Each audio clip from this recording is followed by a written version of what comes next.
warahmatullahi wabarakatuh. Perkenalkan, kami dari Jurusan Pendidikan Guru Sekolah Dasar Universitas Halu Oleo. Perkenalkan, nama saya Novi Damayanti. Yang di sebelah kiri saya Muhammad Rafli Ahsin. Perkenalkan, nama saya Safety Windy Lestari. Pada kesempatan kali ini kita akan membahas materi mengenai isu-isu dan masalah global dalam kaitannya dengan pembelajaran IPS SD. Isu-isu dalam pembelajaran IPS SD dapat kita lihat terhadap perkembangan dan permasalahan yang terjadi di permukaan bumi ini secara tidak langsung menggunakan alat teropong, TV satelit, rekaman, video, dan seterusnya.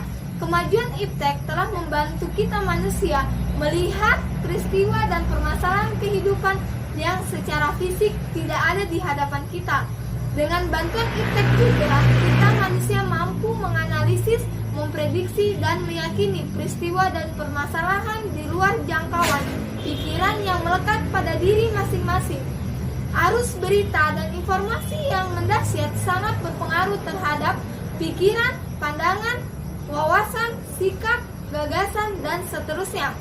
Saat ini dibandingkan masa-masa sebelumnya, pertumbuhan kuantitatif atau jumlah penduduk dimanapun di dunia ini selalu diikuti oleh pertumbuhan kebutuhannya.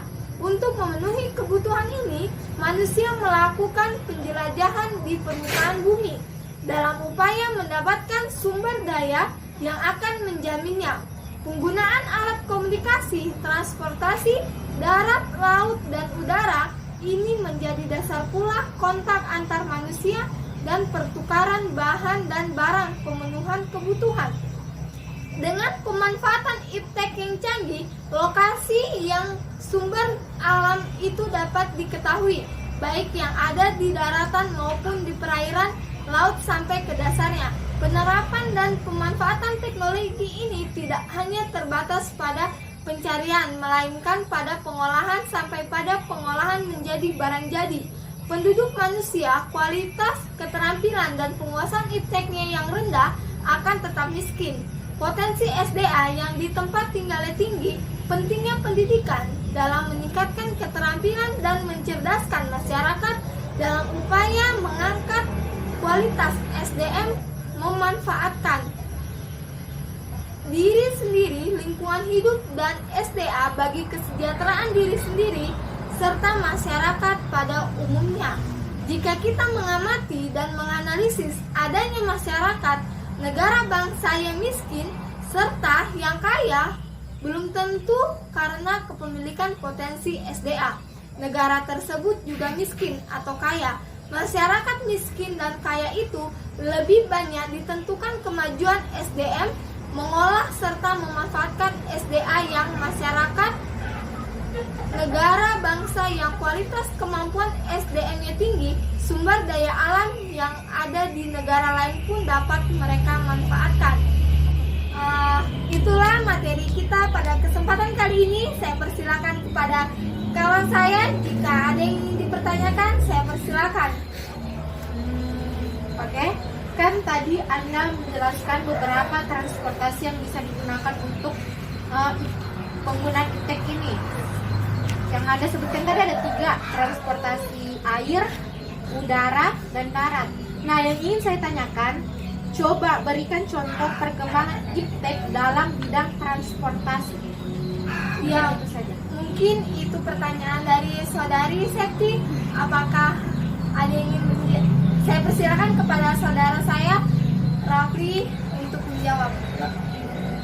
Dalam bidang iptek transportasi yang disebutkan ada 3, udara, darat, dan laut.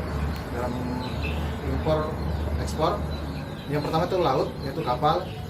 Kedua darat, yaitu kontainer, dan terakhir udara, yaitu pesawat. Mungkin itu saja yang terjadi dalam bidang transportasi. Oke, mungkin jawabannya bisa saya terima. Mungkin itu saya persilakan kepada kawan saya jika ada yang ingin dipertanyakan lagi agar materi dapat diterima dengan jelas, saya persilakan. Ya, saya mau tanya lagi, yaitu apakah dampak terbesar dari perkembangan iptek pada negara yang tertinggal. Ini itu saja yang saya bisa katakan. Mungkin saya langsung izin menanggapi saja. Yang dimana pertanyaannya tadi, apakah dampak terbesar dari perkembangan iptek pada negara yang tertinggal? Seperti yang kita lihat di negara kita sekarang, masih minimnya penggunaan teknologi atau penggunaan iptek, sehingga negara kita tidak mengalami kemajuan. Negara kita di Indonesia ini tetap disebut sebagai negara berkembang dan tidak mengalami kemajuan karena penggunaan iptek belum terlalu dikuasai oleh seluruh masyarakat Indonesia. Jadi kita sebenarnya bisa melampaui negara Jepang jika penggunaan teknologi yang kita miliki atau sumber daya manusia yang dimiliki dalam negara Indonesia dapat menguasai teknologi. Itu yang bisa menyebabkan jika kita ingin melampaui negara Jepang yang disebut sebagai negara maju.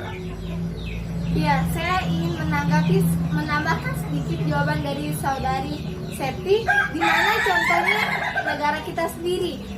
Seperti yang sudah saya jelaskan bahwa negara miskin bukan karena SDA-nya sedikit atau potensi SDA-nya sedikit, melainkan SDM-nya yang sulit untuk memanfaatkan SDA yang ada, sehingga pemanfaatan SDA yang ada di negara kita dimanfaatkan oleh negara lain, sehingga negara kita akan terus mengalami negara yang berkembang. Walaupun SDA yang ada di negara kita sangatlah berpotensi tinggi untuk membuat negara kita Indonesia berkembang, bahkan bisa melebihi negara-negara lain, contohnya seperti Jepang. Mungkin itu saja tambahan jawaban dari saya. Saya kembalikan kepada saudara penanya. Mungkin itu saja. Baiklah, itulah materi bahasan kita pada kesempatan kali ini. Jika ada kurang dan lebihnya, mohon dimaafkan. Wassalamualaikum warahmatullahi wabarakatuh.